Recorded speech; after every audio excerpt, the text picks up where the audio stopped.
اعوذ باللہ من الشیطان الرجیم بسم اللہ الرحمن الرحیم۔ جیسا کہ میرے پیارے دوستو، رمضان المبارک کا مہینہ رواں دواں ہے، تو ایک دفعہ اللہ کے محبوب صلی اللہ علیہ وآلہ وسلم مسجد نبوی میں تشریف لائے، تمام صحابہ کو اکٹھے کیا۔ سرکار نے ممبر کی پہلی سیڑھی پہ قدم فرمایا تو کہا آمین، دوسری سیڑھی پہ قدم رکھا تو فرمایا آمین، تیسری سیڑھی پہ قدم رکھا تو فرمایا آمین۔ اللہ کے محبوب صلی اللہ علیہ وآلہ وسلم سے صحابہ نے پوچھا، یا رسول اللہ صلی اللہ علیہ وسلم، آج آپ نے حسب معمول ہٹ کر پہلی سیڑھی پہ قدم رکھا تو فرمایا آمین، اس کی وجہ کیا؟ اللہ کے محبوب صلی اللہ علیہ وسلم نے فرمایا، میں نے پہلی سیڑھی پہ قدم رکھا تو جبرائیل علیہ السلام آئے اور انہوں نے آ کے عرض کی، یا رسول اللہ صلی اللہ علیہ وسلم، ہلاک ہوا وہ شخص جس کے زندگی میں اس کے والدین بڑھاپے کی حالت میں اسے ملیں اور وہ ان کی خدمت کر کے جنت نہ حاصل کر سکا۔ تو اللہ کے محبوب صلی اللہ علیہ وسلم نے فرمایا، میں نے کہا آمین، میں نے مہر لگا دی اس پہ، کیونکہ اللہ تعالیٰ نے قرآن شریف میں فرمایا ہے وَبِالْوَالِدَيْنِ احسانہ، اور تم اپنے ماں باپ کے ساتھ بھلائی کرو، احسان کرو، ان کو اف تک نہ کرو۔ جب دوسری سیڑھی پہ میں نے قدم رکھا تو جبرائیل علیہ السلام نے فرمایا، یا رسول اللہ صلی اللہ علیہ وسلم، ہلاک ہوا وہ شخص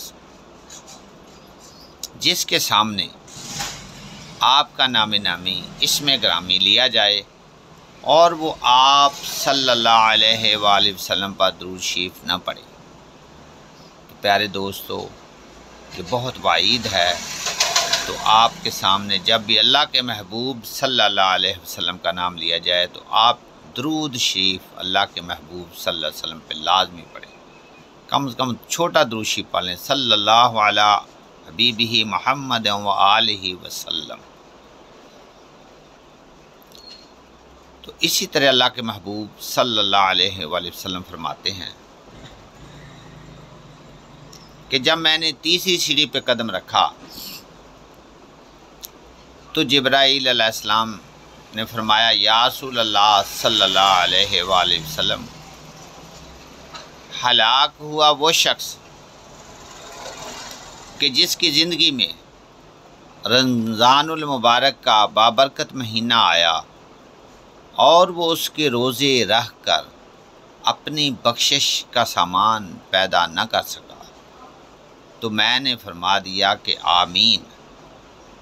تو میرے دوستو، جب نبی کریم علیہ الصلوۃ والسلام نے آمین فرمایا تو ہمیں چاہیے، رمضان المبارک کا بابرکت مہینہ ہے، اگر ہم میں استطاعت ہے، قوت ہے،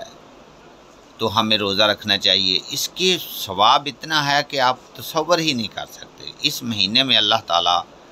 ایک نیکی کے بدلے 70 گنا اس کا ثواب بڑھا دیتے ہیں، یعنی آپ ایک فرض پڑھتے ہیں تو 70 فرضوں کا ثواب ہے۔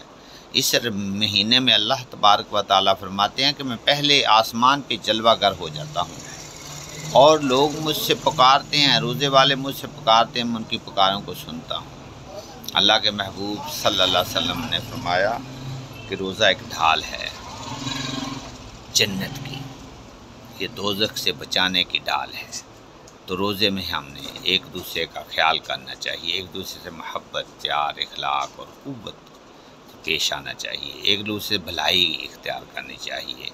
اگر ہم روزے کا صحیح معنوں میں حق ادا کر سکتے ہیں تو ایک دوسرے سے نرمی، شفقت، محبت والا رویہ ہمیں اختیار کرنا چاہیے۔ یہی ہمارا اسلام ہے، کیونکہ اور اس میں ہمیں زکوٰۃ، صدقات، خیرات بڑھ چڑھ کر دینے چاہیے، کیونکہ اس مہینے میں ایک نیکی کے بدلے 70 نیکیاں ہیں، 1 روپے کے بدلے 70 گنا ہمیں ثواب ملتا ہے۔ تو تمام دوستوں سے گزارش ہے، بڑھ چڑھ کر غریبوں کا، مساکین کا، غربا کا خیال کریں، اور اس میں بڑھ چڑھ کر جتنی حد الوسع ہو روزے کے ساتھ کوشش ہو سکتی ہے آپ زکوٰۃ، خطرات اور سب صدقات دیں، تاکہ جو غریب غربا ہیں ان کو بھی اس رمضان کا فائدہ پہنچے۔ یہ بابرکت مہینہ ہے، رحمت والا مہینہ ہے، اور اس رحمت والے مہینے کی ہمیں نیکیاں زیادہ سے زیادہ سمجھنی چاہیے، اور اس کی اللہ تعالیٰ ہمیں توفیق دے۔ آمین یا رب العالمین۔